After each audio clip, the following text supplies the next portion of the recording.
የደቡብ ምዕራብ ኢትዮጵያ ሕዝቦች ክልል ምክትል ርዕሰ መስተዳድርና የግብርና ቢሮ ኃላፊ አቶ ማስረሻ በላቸው በርክክቡ ወቅት እንደተናገሩት ፕሮግራሙ ላለፉት 7 ዓመታት ዘርፉን በከፍተኛ ሁኔታ እየደገፈ ይገኛል።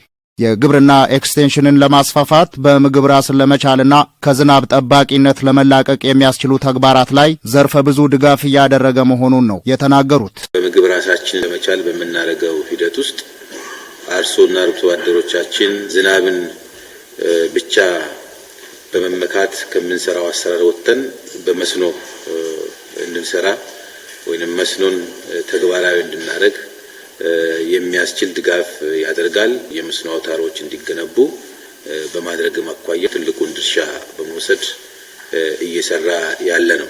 የሚመረቱ ምርቶች ከፍጆታ ባለፈ ለገበያ በሚቀርቡበት ሁኔታ ላይ በግብርና ገበያ ልማት ዘርፍም እንዲሁ እየሰራ እንደሆነ አመላክተዋል። ግብርና ከማምረት በላይ ነው። ከእርሻ እስከ ጉርሻ ባለ ሂደት ውስጥ በርካታ መንገዶችን ነው የሚያልፈው። አርሶ አደሩ ካረሰው ካመረተው ምርት ተገቢውን ጥቅም ተገቢውን ገቢ ማግኘት እንዲችል የግብርና ገበያ ልማት ላይ ከፍተኛ ክፍተት ስላለ የተለያዩ መጋዘኖችን የግብይት ማዕከላትንም በመገንባት ህብረተሰቡ እንዲጠቀም እያደረገ ይገኛል ማለት ነው። ከዚህ ቀደም የተለያዩ የተሽከርካሪ ድጋፎችን ሲያደርግ መቆየቱን ጠቁመው አሁን ላይ የተበረከቱ ተሽከርካሪዎች የፕሮግራሙን የአስተዳደር ስርዓት ለማቀላጠፍ እንደሚያስችሉ ነው የገለጹት። እስካሁን ባለው ከ66 በላይ የሚሆኑ ሞተር ሳይክሎችን እንደ ክልል በዚህ ፕሮግራም ዩኒት ተግባራዊ እንዲደረጉ ተደርጓል።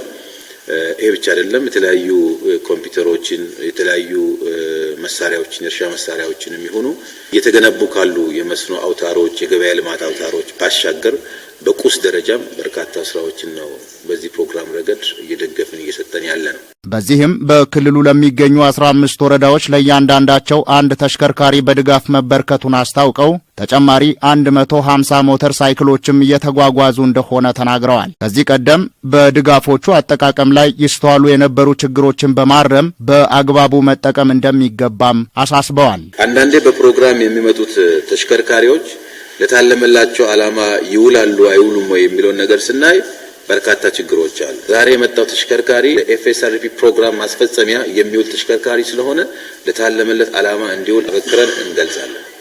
ሁለተኛ እዛው ሳለ የሚሰራው የግብርና ስራ ስለሆነ የትኛውንም የግብርና ስራ በጋራ ሆኖ ይሰራል። በክልሉ ግብርና ቢሮ የምግብ ስርዓት ማጠናከሪያ ፕሮግራም ስራ አስኪያጅ አቶ ወንዶሰን ሁሴን በአጠቃላይ ከ52 ሚሊዮን ብር በላይ በሆነ ገንዘብ ተሽከርካሪዎቹ መገዛታቸውን አስታውቀዋል። እነዚህ ተሽከርካሪዎች ከቀረጥ ነጻ እያንዳንዳቸው ወደ 3.4 ሚሊዮን ነው። አጠቃላይ 15 ተሽከርካሪዎች ወደ 52 ሚሊዮን ብር በላይ ነው የወጣባቸው። ይህ ማለት ከቀረጥ ነጻ ስለገባ እንጂ ገበያ ላይ ባለው አሁን ቀረጥ ተካቶበት ሂሳቡን ብንሰራው ከ15 ሚሊዮን ብር በላይ እያንዳንዱ ተሽከርካሪ ከ15 ሚሊዮን ብር በላይ ወጪ ግምት ያላቸው ተሽከርካሪዎች ናቸው ማለት ነው። በፕሮግራሙ እየተተገበሩ ያሉ ስራዎችን በወረዳ ደረጃ በቀበሌ ደረጃ ወረዳው ድጋፍ ክትትል ለማድረግና የፕሮግራሙን ዓላማ ማሳካት እንዲችሉ ዓላማ ተደርጎ የተገዙና ለዚህ ዓላማ የሚውሉ ተሽከርካሪዎችን ነው ዛሬ ድጋፍ ያደረግነው። ያነጋገርናቸው በሰጡት አስተያየት የተሽከርካሪ ድጋፉ የሎጂስቲክስ እጥረትን በመቅረፍ የዘርፉን ስራ እንደሚያቀላጥፍ ተናግረዋል። ከዚህ በፊት በተለይ ከሎጂስቲክ ጋር ተያይዞ የሚነሱ አንዳንድ ክፍተቶችን በስፋት የሚቀርፍ ነው የሚሆነው።